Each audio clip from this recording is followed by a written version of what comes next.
just sit over here. All right.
Good evening, everyone, and welcome to the 2023 MLK Community Celebration.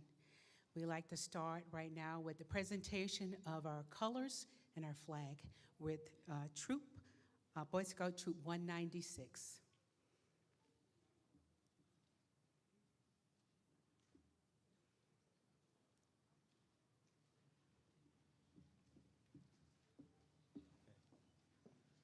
I see you figured out the audience please rise part.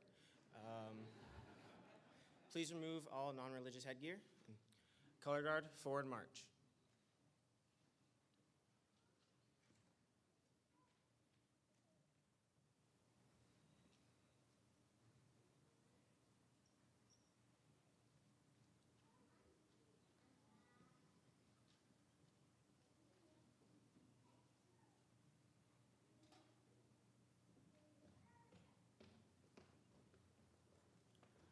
Color guard, prepare to post your colors.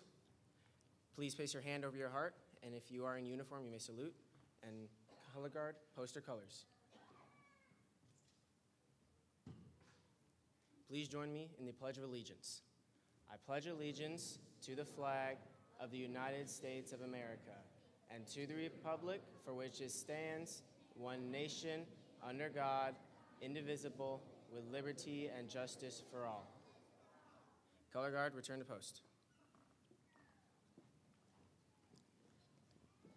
Audience at ease. Oh, sorry, not yet? All right. Oh, please remain standing for the Black National Anthem. Lift every voice and sing. Thank you.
You may be seated. Thank you. Good evening. I am Vanessa Baker Latimer, a member of the MLK Planning Committee and the Housing Coordinator for the City of Ames, and I'm honored to be your MC for the evening. But before we get started, if we have any elected officials in the audience, whether local, state, or federal, also if we have any military men and women, active or retired, or if we have any service personnel, police, fire, and hospital, please stand so that we may honor and thank you for your service to our community and our country.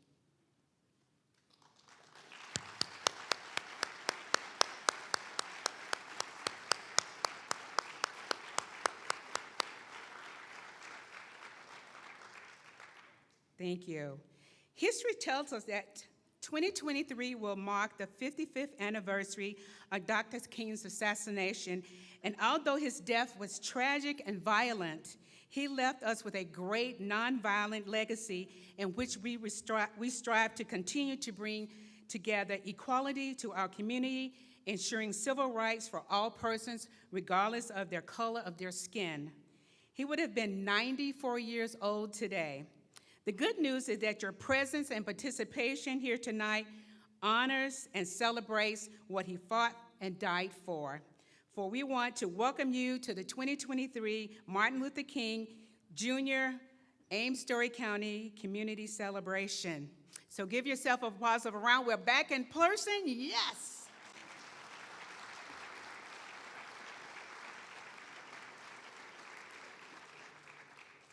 And now we'll have greetings from our community school district, Dr. Julius Lawson, who is substituting for Sabrina Shields, who is the chair of the Ames Community School District, but he is the superintendent of the Ames Community School District, and he's going to give the welcome from the school district. Dr. Lawson.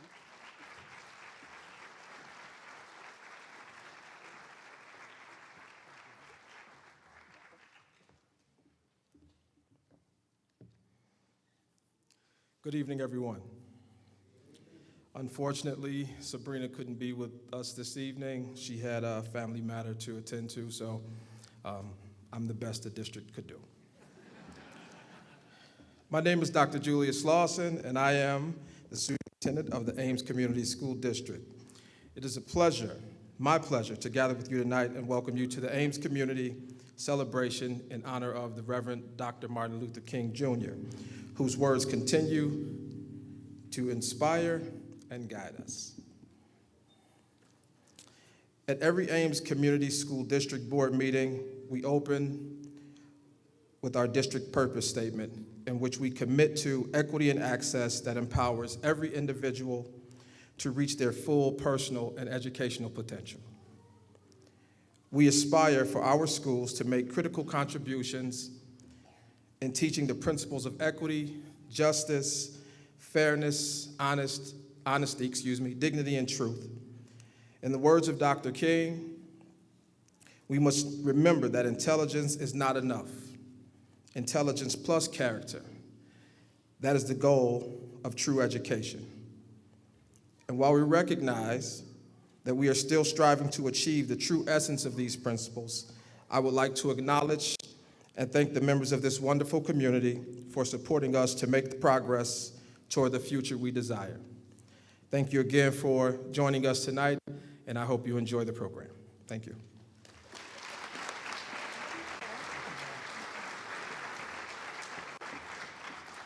Next, we'll have a welcome from the Story County, being done by Linda Merkin, who's on the Board of Supervisors, followed by John Haler, who is the mayor of the city of Ames.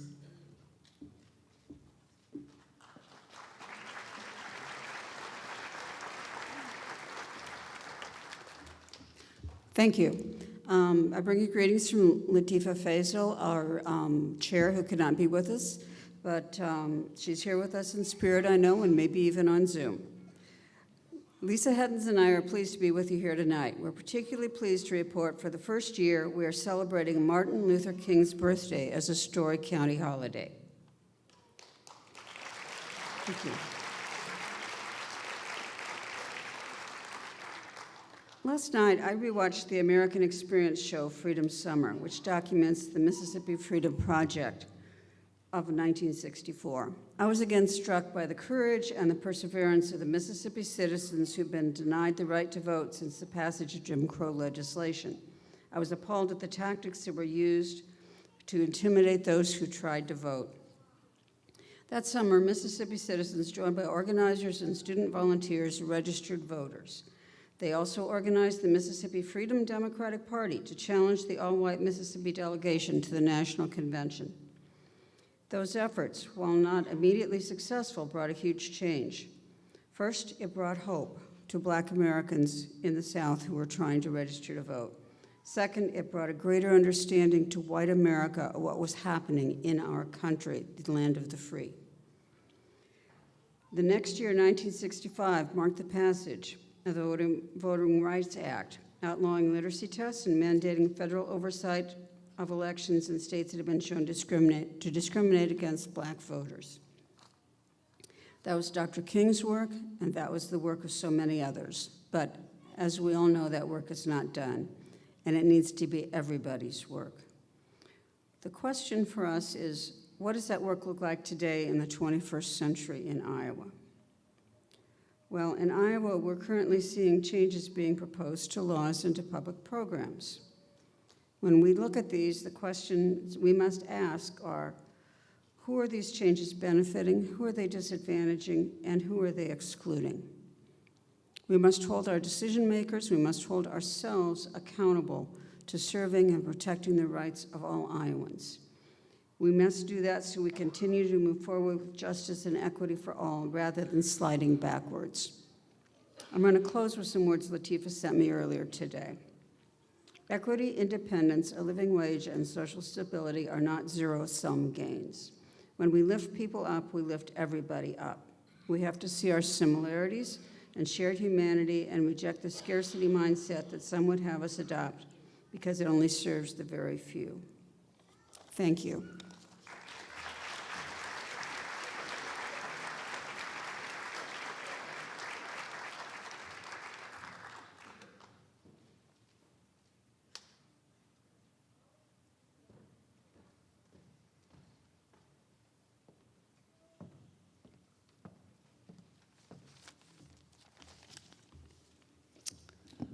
Well, good evening, and I would agree with Vanessa. It's wonderful to be back together in person.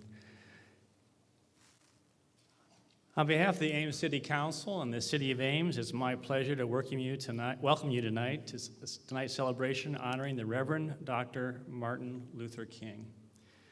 And before I proceed, I just want to recognize Ames City Council members. I know that Tim Garton is here, and I know that Anita Rollins, our speaker, is here. Is there any other council members that are here? Sorry, Gloria's back there. Anyway, I just want to, Bronwyn, I'm sorry. Would you guys stand up? Come on.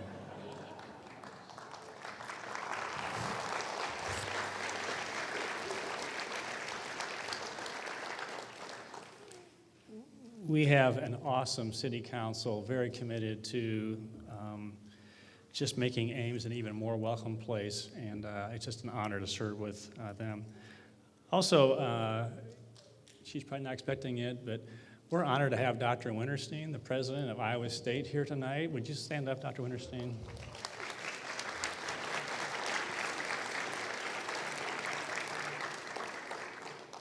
She is a true friend, a true partner with the City of Ames. And she is very committed to the work that we're undertaking here too, so thank you for coming tonight.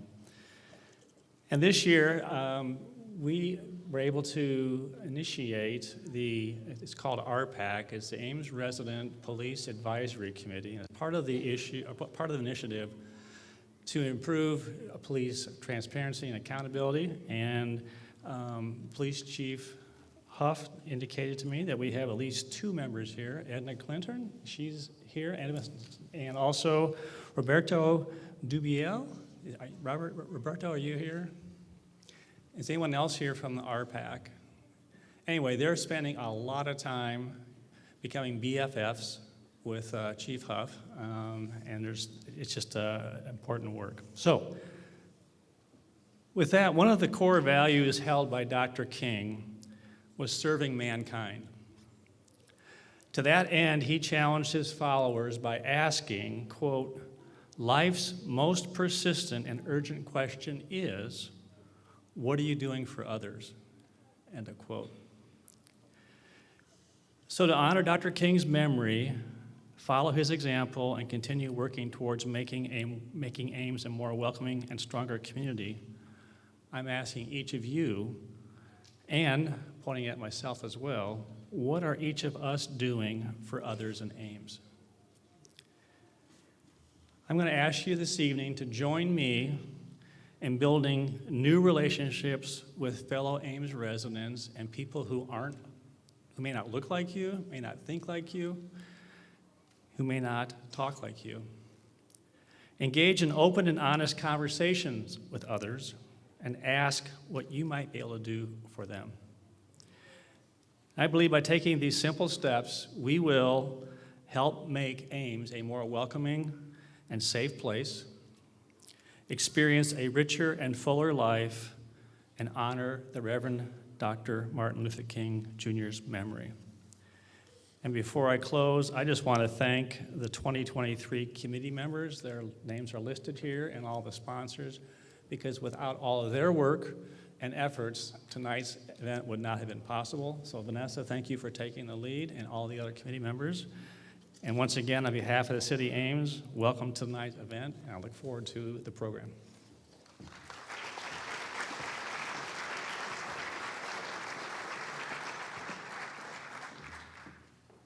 Thank you, everyone, for that welcome. We have one more thing before we get to the exciting part of our program. We like to take a few minutes to thank our sponsors, because without them, we could not do this event. They are listed in your program, but I would like to take the privilege and announce them. The Ames branch of the NAACP, the Ames Chamber of Commerce, the Ames Community School District, the Ames Human Relations Commission, the Ames Police Department, the Ames Public Library, the Ames Water Plant, the Body of Christ Church, Celebrations Party and Rental Store, the City of Ames, Hastings Garden and Bartiger Law Firm, Hy-Vee, Iowa State University Library, League of Women Voters of Ames and Surrey County, the Rotary Club, Wayne and Edna Clinton and family, and the YWCA Ames ISU. Please give them a round of applause.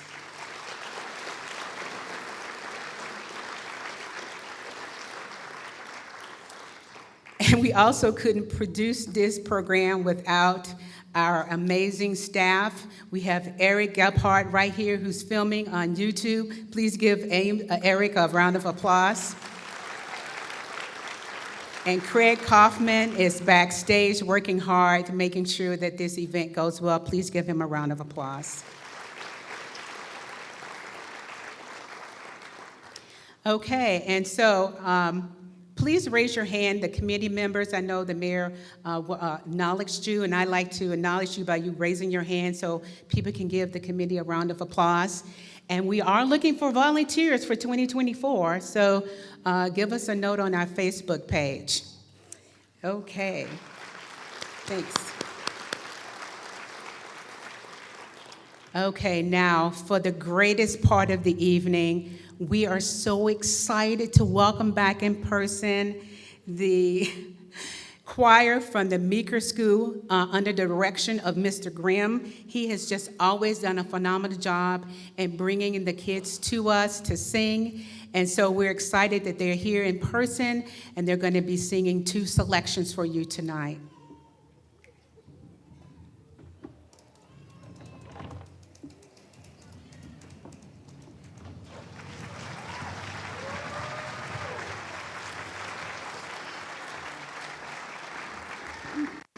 Good evening. I'll take 30 seconds. That's all I want to say. Thank you, parents, for coming out tonight, and thank you, community, for coming out tonight, and thank you, students, for being here, because this is a special night, and I'm so proud of them. We've had some good conversations about the song and coming in here and performing, but what makes me so excited is the conversation we had about Dr. King. And one of the things I taught them very, very, very clearly, made it very simple, was none of this, more of this. And to be able to treat each other as family and treat each other with respect. And the challenge I have for them is this. When we walk out of here, we're going to be so excited about singing and being a part of this.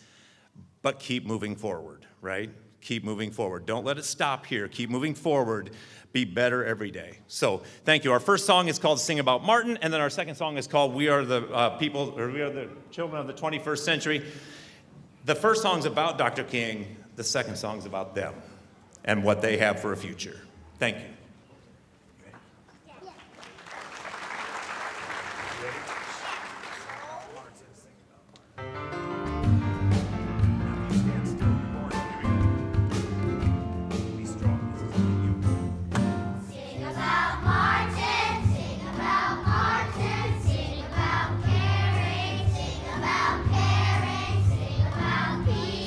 Sing about peace all around the world, all around the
Okay, come on, let's give them another round of applause. You know, these are volunteers.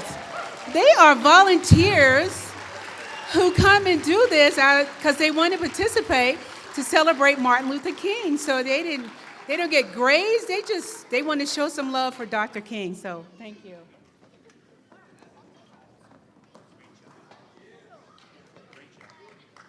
We want to give them a few minutes to find their parents.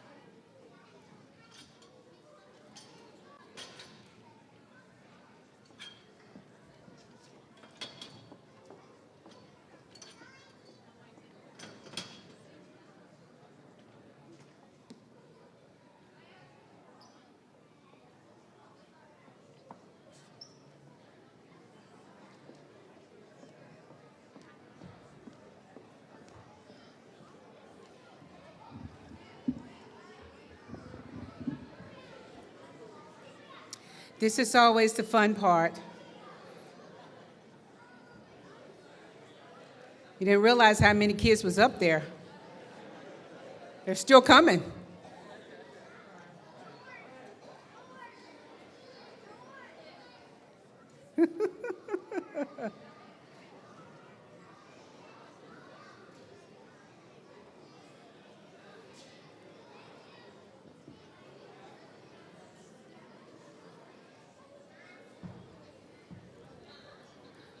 Okay. I think we're all found our parents and no one's lost, right? Great. All right, next on our program is 2 years ago, we started wanting to have high schoolers involved in participating in the legacy and life of Dr. King. So we started our first annual essay contest. And this is our third year for the essay contest, and we're excited to have area high school students participate. And we have an opportunity to let them express themselves about the legacy and life of Dr. King and his impact on the community through their eyes. And so we're excited tonight to welcome our first place winner. She'll be receiving a $200 gift card, and her name is Taryn Hicks, and she's a freshman at Gilbert High School, and her essay is entitled 1950s Protesting versus Today, and she's here to read her essay, so please give her a round of applause.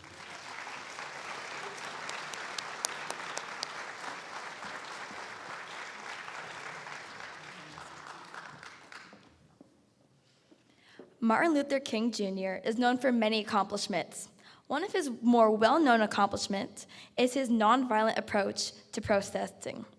In his letter from a Brigham jail, he addresses that not everyone agrees with his nonviolence approach.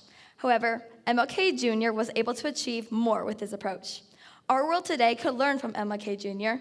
and protest peacefully instead of using violence to try to get our point across. MLK Jr. made it his mission to protest peacefully, no matter how others took his protest. While many people can agree and say that MLK Jr.'s way of thinking seems impactful, when protesting, they act with violence instead of peacefully. On May 25th, 2020, our nation was hit with a new wave of discrimination. George Floyd, an African American, was murdered while being arrested by Derek Chauvin, a white police officer, for supposedly having used a counterfeit $20 bill. This event led to a wave of protesting and fighting for Black Lives Matter. Unlike MLK's way of protesting, the protests after the death of George Floyd were anything but peaceful. Minneapolis was turned into a war zone when protests turned into violence against people and property. While these protests were made new and got people's attention, was it the best way to go about things? How many innocent people got caught in the crossfire and were negatively affected? Peaceful protests similar to what MLK Jr. did would limit the number of people negatively affected by the protests who weren't a part of the protests. However, peaceful protests did not happen. Instead, stores were destroyed and burned, followed by properties. While people were harmed in both violent and nonviolent protests, the violence from the violent protests came from actions of destruction. Peaceful protests rallied people of all kinds: kids, women, white people, Black people, men, and social activists. People were more likely to join a peaceful protest because everyone could do it. Everyone can walk down a street and show their support. Everyone can stand and listen to their activists give their speeches about talking about discrimination. Not everyone can go and set buildings on fire and cause destruction to property. Not everyone can walk around and pick a fight with the nearest person that disagrees with them. However, people weren't afraid to stand up for what they believed in today's world. Back in the 1950s, speaking your mind or acting against people could get you in jail or worse, dead. That is one reason why the amount of support that MLK Jr. received is something special, because it was unheard of during his time. It was risky, but ended up changing lives all around the world and for the rest of history. Protesting in the 1950s in person was all about doing it in person and physical activities like marching or doing sit-ins. When protests were happening for the justice of George Floyd and the Black community, protests could be anything from marching to posting something on social media. Social media allowed people from all over the world to show their support for a situation without having to have any connection to the event that happened. This can seem positive and negative. It is positive because the event that happened is shared with many more people than it could have been shared with in the 1950s. However, how many reposts on social media are nothing more than a repost instead of someone truly caring about an event?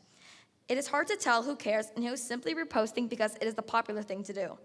No matter if the repost has a meaning behind it or not, social media has allowed more people from all around the world to participate in protests. It has also allowed money to be raised for families and friends of victims. A GoFundMe was started for the official memory of George Floyd and raised over $15 million. People from all over the world were able to show their support by donating to continue the memory of George Floyd and to help support his family during hard times. Social media has played a huge role in showing support for protests all over the world. Martin Luther King Jr. made a huge impact on the world. He also proved that things could get done without the need to use violence. However, many protests in today's world have not adopted this way of protesting and have turned to violence instead. Social media has also played a big role in protests around the world to help spread the news and allow people to show support from across the world. Protesting has changed a lot from how it was in the 50s, but do we believe that it is more effective now or back then?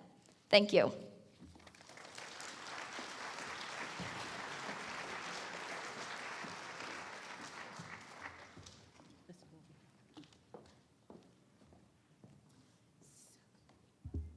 On behalf of the 2020 MLK Committee, we want to award you this paper certificate. You'll get the original one that you can actually spend later on this week. We also like to thank our essay contest judges, Mayor John Hala, Anita Rollins, Jan Williams, and Jemai Fisher. Thank you again. Congratulations.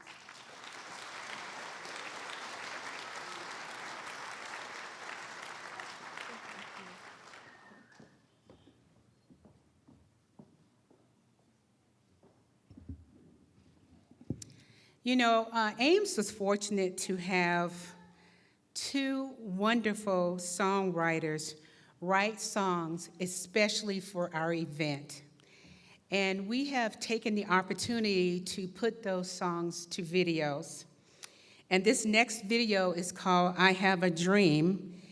And it's a presentation that's been performed by Peter Thompson and Abdul Muhammad that depicts our leaders celebrating the life and legacy of Dr. King. Please enjoy.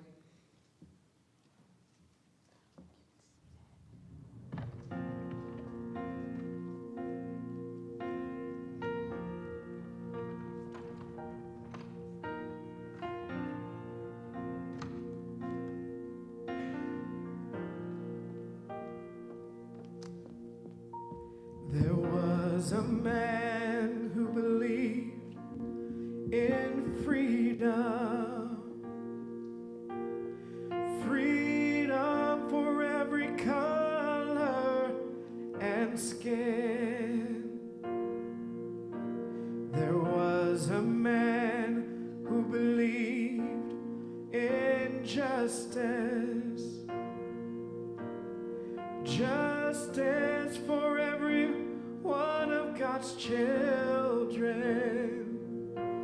There was a man who believed we were all part of one family. I want to be one to hold his legacy. I want to be counted as one who changes history. I want to be one,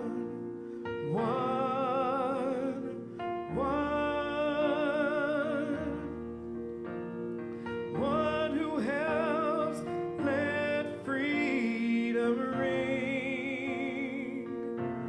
I want to be one.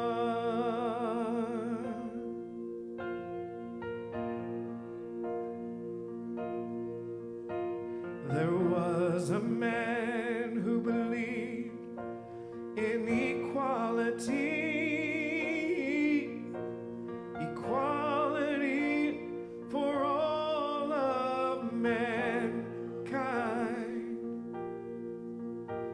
There was a man who believed in victory. Victory we celebrate today. There was a man who believed we were all part of one family. I want to be one to hold his legacy. I want to be counted as one who changes history. I want to be one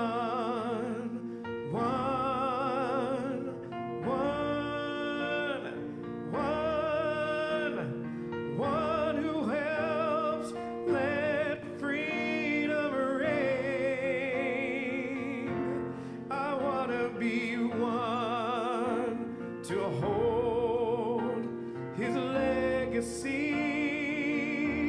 I want to be counted as one who changes history.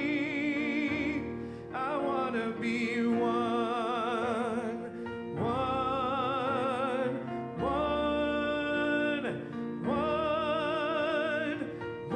who helps let freedom reign. One who helps let freedom reign. I want to be one.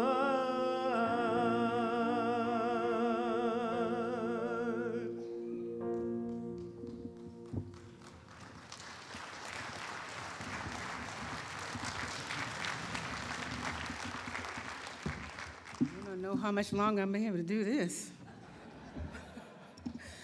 We had some technical difficulties at the beginning of the video, but it will be posted on our Facebook page because we do have some other sponsors that you didn't get to see initially, and so we apologize for that, but thank you for your patience with that. Okay, next, we're going to have the presentation of the Ames Humanitarian Award, and the presenter tonight is the Ames Human Relations Vice Chair, Mr. Wayne Clinton.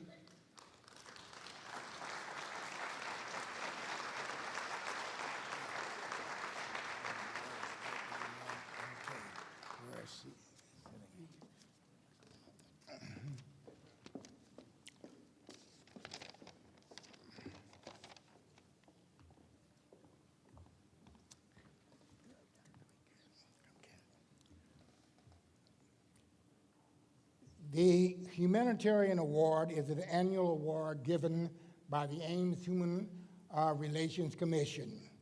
This award recognizes and honors a worthy individual or program whose contributions to Ames community demonstrates extraordinary quality, especially in areas to promote diversity, inclusion, and equity. The Human Relations Commission received 3 very well-qualified nominations this year, and we finally ended up selecting Celeste Chavez as the recipient of the 2023 Humanitarian Award. Please give her a round of applause.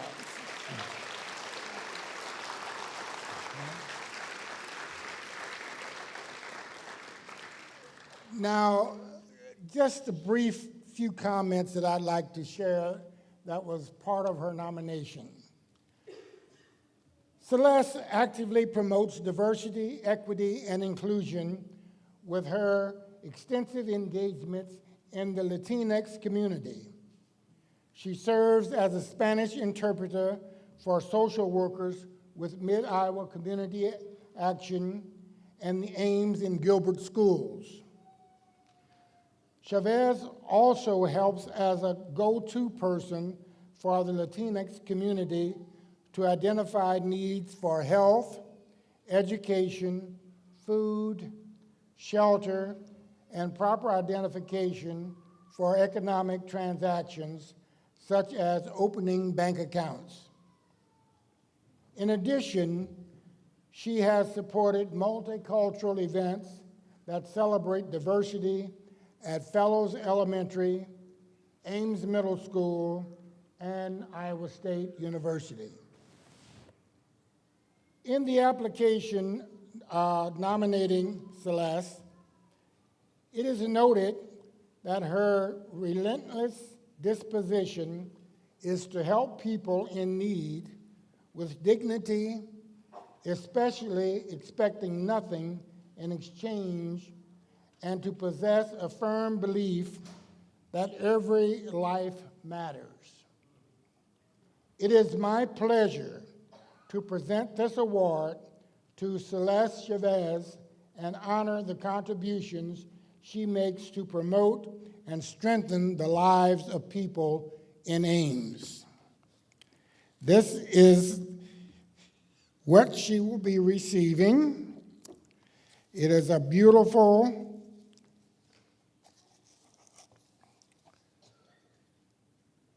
statue. I know you can't see it up close, but perhaps she will be able to display this someplace. That is very special to her.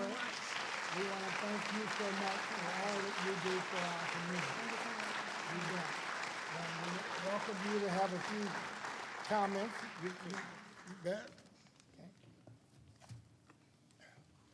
Thank you so much. I have to get my cheat sheet, otherwise I will pass out here, so bear with me. Thank you all for this recognition. Thank you to my little wonderful family, my husband Alejandro and my daughter Apolonia, for always standing by myself and supporting my crazy ideas. Without the two of them, the things I do will not be possible. I want to also thank my friends from here, there, and everywhere. They make me happy. Thank you so much to the City of Ames for the award. And a big thank you all to the many, many wonderful volunteers and doers around the City of Ames. We have so many organizations and people who do put their best daily, and this is phenomenal. Without them, Ames will not be what it is. And if you are here today, I want to encourage all of you to put your big or your small talents to work. For this, I will be quoting Miss Maya Angelou. And you all, you have to try to be a rainbow in somebody's cloud. Thank you so much, and I'm honored. Gracias.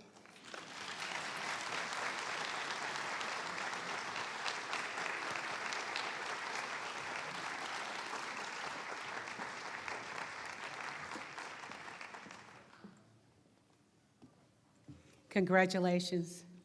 Give her another round of applause, please. Thank you. Thank you, Ames Human Relations Commission, for doing that honor every year during our Martin Luther King event. Okay, before we bring on our keynote speaker, you know, it's so important that we involve the children in all that we do when we do this event, because the children are our future. And so this next presentation is a video that talks about a new day. And it's actually sung by Peter Thompson and Abdul Muhammad. The previous song, called Martin, was written by Pastor James Huey, so I apologize for getting those wrong. But please enjoy this next video that honors the future of our children. I'll try to move this again.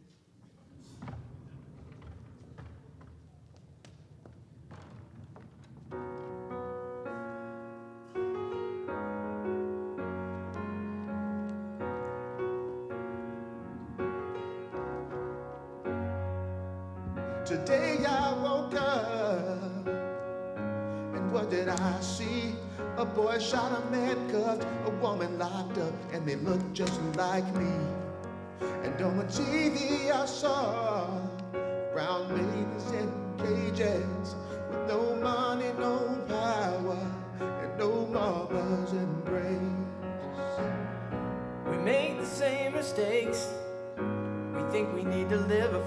afraid. Rising up by keeping others down, but we can work to find a new way. But I also see folks standing up, speaking out and fighting injustice. Though it feels dark now, we won't fear, we'll make it through. 'Cause I can see the dream of a new day living in you, and I can feel the hope of a new day rising in me. But until we get there, let's walk this road together. Stand up for each other until we are free. To my brother I promise, while it's still cold today, I face the sins of my fathers, and I'll go another way. To my sister, I'm with you. I'm committed to see your life with no limits. To you we're all that you were made to be. For those a little different by any other name, we're all God's creation, and we love you the same. And to our children we say, hold on, change is gonna come. We'll fight for you. We'll fight for you, and we can do all we can. 'Cause I can see the dream of a new day living in you, and I can feel the hope of a new day rising in me. But until we get there, let's walk this road together. Stand up for each other until we are free. This ain't some feel-good moment. We've got a lot of work to do. Until the promise of freedom is not just for a privileged few. Let's lift up our voice. We need each other now. A better day is coming, and we can show each other how. 'Cause I can see the dream of a new day living in you, and I can feel the hope of a new day rising in me. But until we get there, let's walk this road together. Stand up for each other until we are free. Stand up for each other until we are free.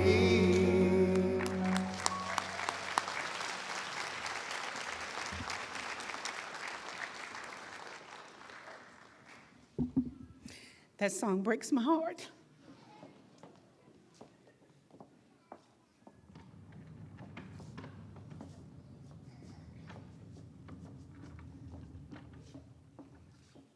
The children are so just beautiful in that song, and I thank Peter and Mohammed for writing that song especially for our event. So give them another round of applause, please.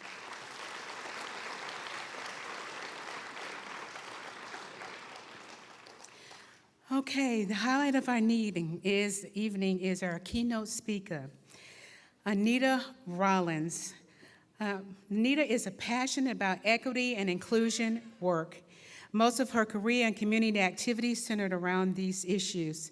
She managed the Iowa State University Science Bound program for more than 20 years, helping to ensure academic success of thousands of students of color and supporting their families. She's also been a science communication specialist, health educator, and program director.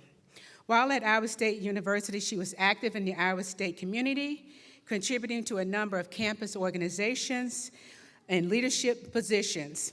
For more than 30 years, she's been devoted to the Ames community, serving in posts for which she was elected, as well as what she's volunteered for.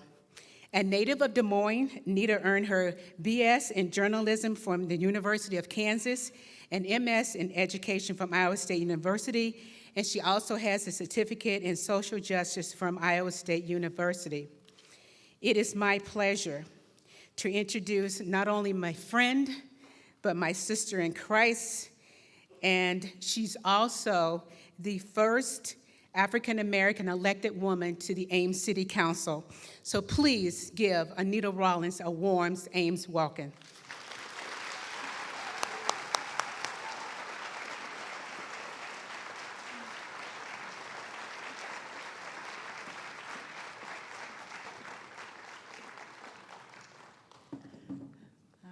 Good evening. Do people need to stand up for a minute, or you just want to get out of here? I can do either one. Well, thank you, Vanessa, for that kind introduction. I've got to back up in case I get in trouble here. Haven't we had a great program tonight? Let's give everyone another great round of applause. Yeah, the young people were fabulous.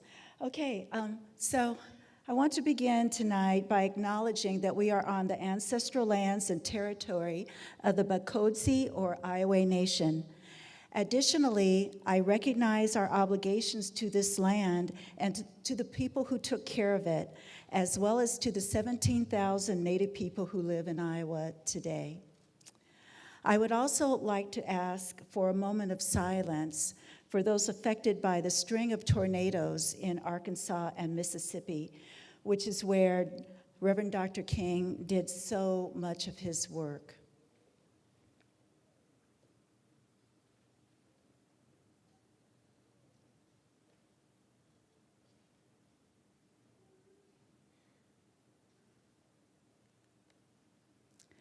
Thank you. When I was invited to speak for the Reverend Dr. Martin Luther King Jr. program, I was asked to reflect on the impact that Reverend Dr. King has had on my own life. What a challenge and a privilege.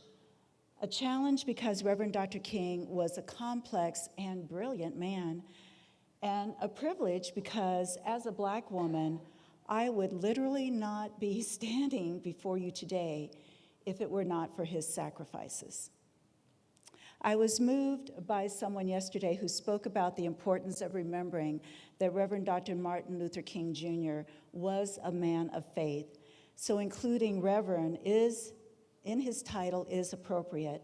As a result, I'll be referring to Reverend Dr. King or King in my remarks today. There are very few people that have influenced my life more than Reverend Dr. Martin Luther King Jr.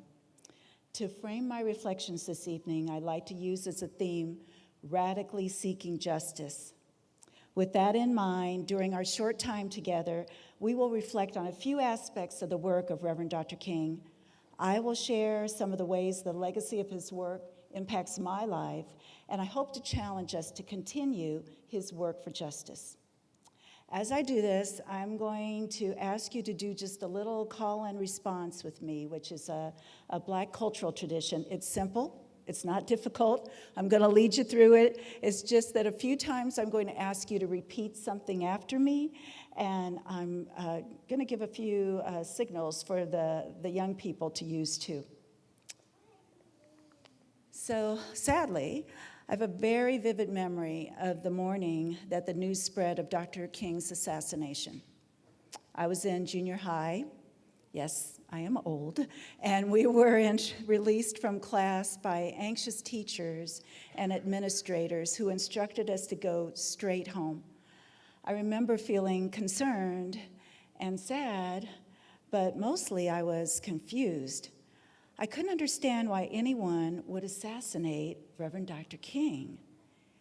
In the Jet and Ebony and Life magazines that I read, as well as when I viewed the nightly news, there was nothing that I could see in what he said or did that could cause people to want to harm him. He had won the Nobel Peace Prize. He was Time's Man of the Year. He spoke from a place of humility with a strength of conviction firmly grounded not only in the Word of God, but in the founding documents of our nation, like the Declaration of Independence. Slide, please. All men are created equal. They are endowed by their Creator with certain unalienable rights, that among these are life, liberty, and the pursuit of happiness. That whenever any form of government becomes destructive of these ends, it is the right of the people to alter it.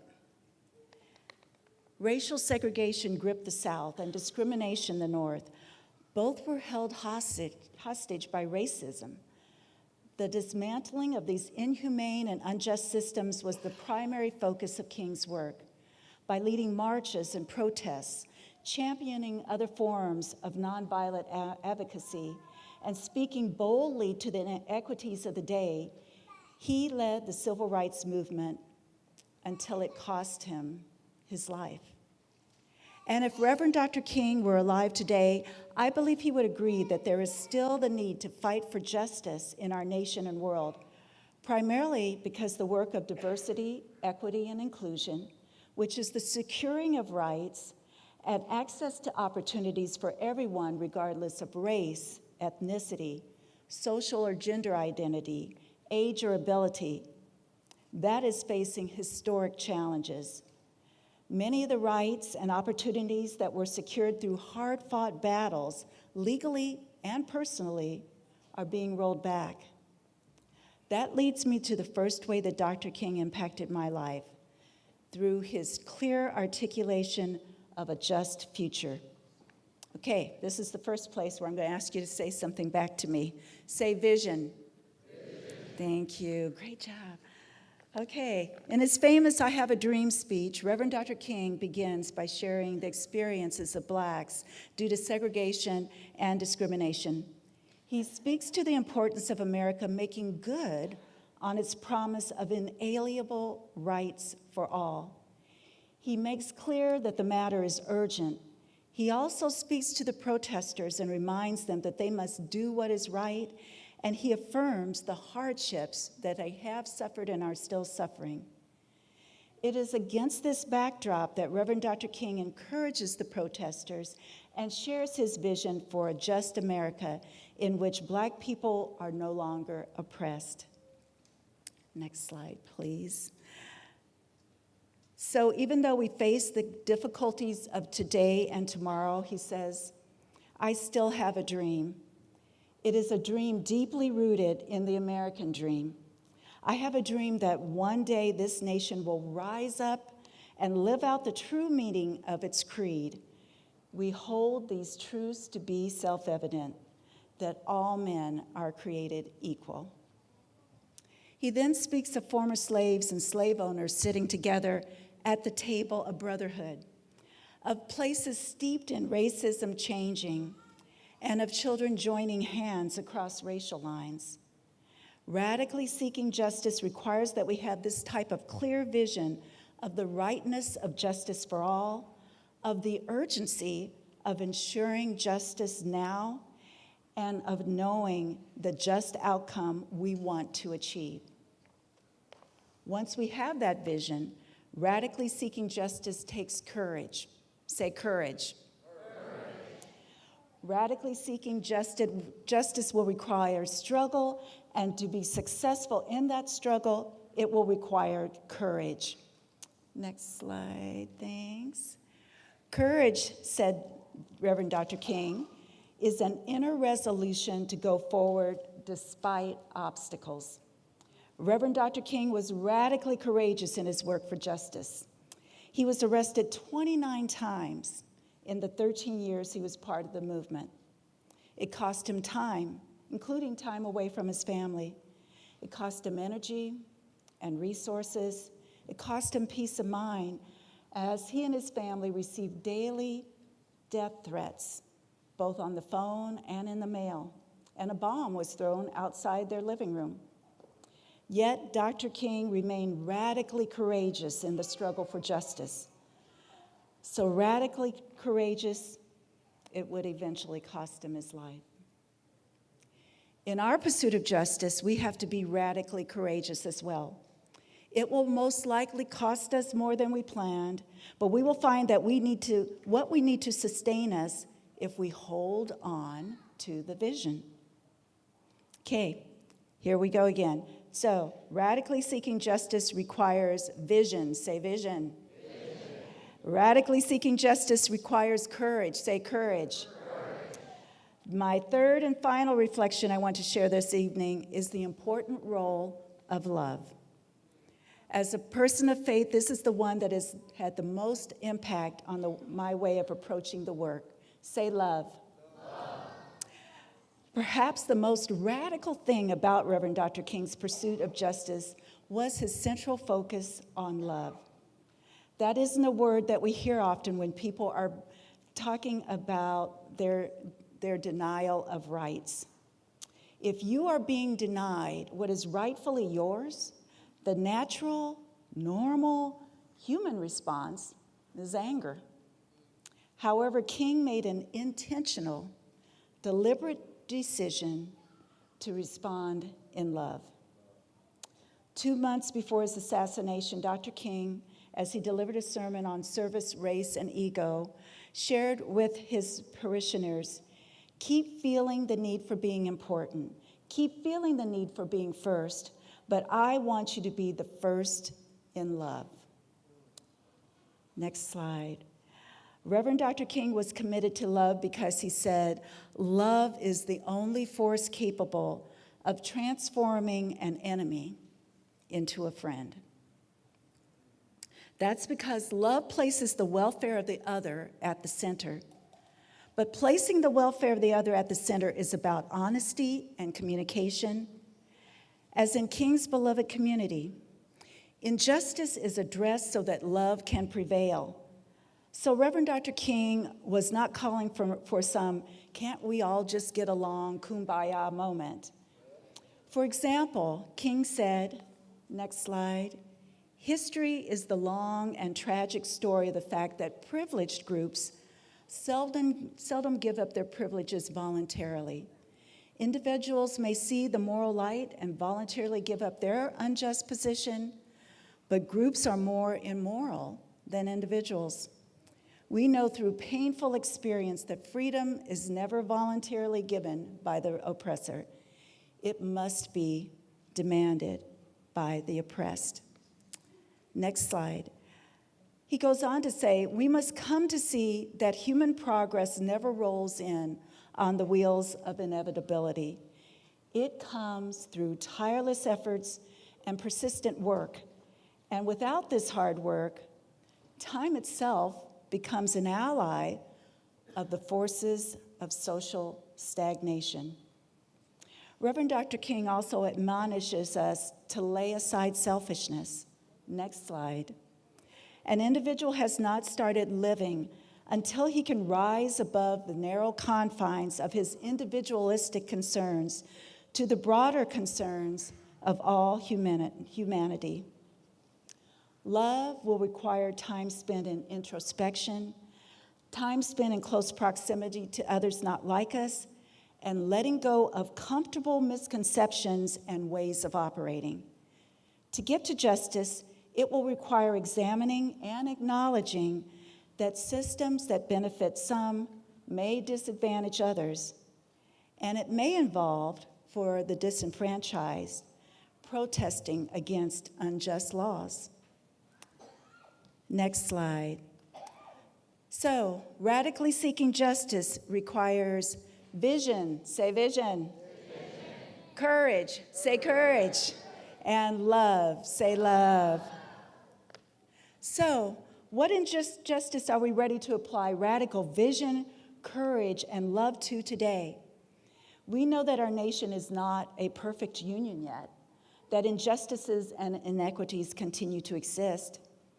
If we look just at the issue of race, for example, a financial news opinion company, 24/7 Wall Street, in February of 2020 listed Iowa as the third worst state for Black Americans, with Blacks having a poverty rate of 31.9% to 10.1% for whites, and an unemployment rate of 10.6% for Blacks compared to 3.3% for whites. In a state in which only 4% of the population is Black, according to the most recent US Census. The FBI reported an increase in hate crimes in Iowa in 2021. In 2022, voters experienced increased restrictions in many states, including Iowa, such as shortened in-person voting hours and shorter times for using absentee ballots. According to Iowa's 2021 Gender Wage Equity Study, women make 17% less than men in hourly wage jobs and 18% less than men in salaried jobs. And we could go on. We could talk about health disparities.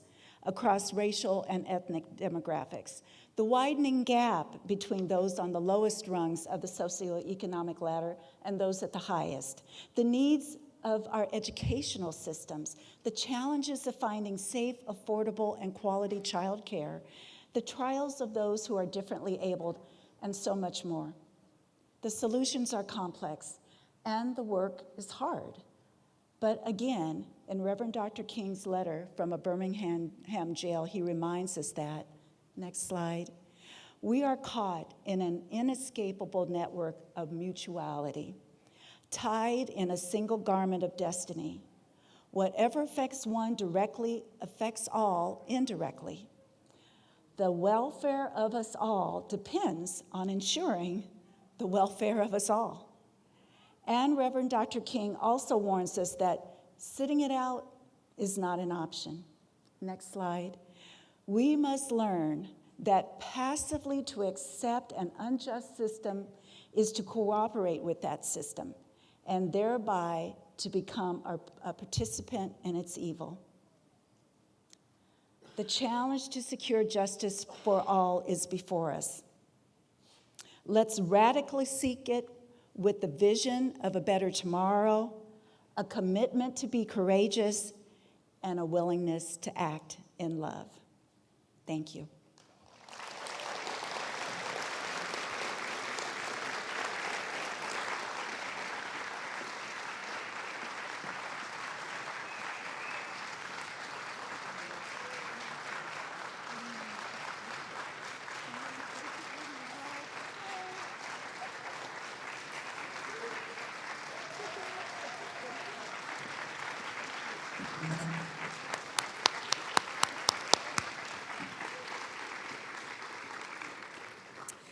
Okay, we are almost at the end of our program. We just want to acknowledge a few announcements. Again, acknowledge all of our sponsors for this year's event. They're listed on your program. I want to thank them again, and all the city staff that put this together, along with the MLK committee. There are a lot of things coming up for Black History Month. It's going to be February. The NAACP will be having their Freedom Fund banquet on February 16th at the Gateway. Registration is now open at their website at www.AmesNAACP. The Ames Public Library will be putting on several Black History diversity programmings with various partners with the NAACP and with the Iowa State University Division of Equity and Inclusion, Office of Equity and Inclusion. And then Iowa State will also be having a series of events for MLK and Black History Month. So please check out their website for future, for those announcements of those events. And so with that, I would like to invite all of our guests, welcome our essay contest winners and our committee to come up to the stage so we can close in song with We Shall Overcome. Come on up. There you go. Thank you all for coming and supporting. Did you get cookies? If there should be some left. Hy-Vee, you know, they were baking all night for those cookies, and we want to really thank them for making those cookies for us as part of our celebration. But please join me on stage and the audience. I don't want to move this anymore. Up. On either side. I'm not moving it anymore. I'm done. Are you ready? Just come up a little further. All right, audience, let's all stand. And if you know the person next to them and you want to hold their hand, please do not. Let us just close out with one of Martin Luther King's favorite songs. The words would be on the screen for you to follow along. They're also in your program. And again, thank you all for coming, and we'll see you in 2024.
Good night. See you in 2024.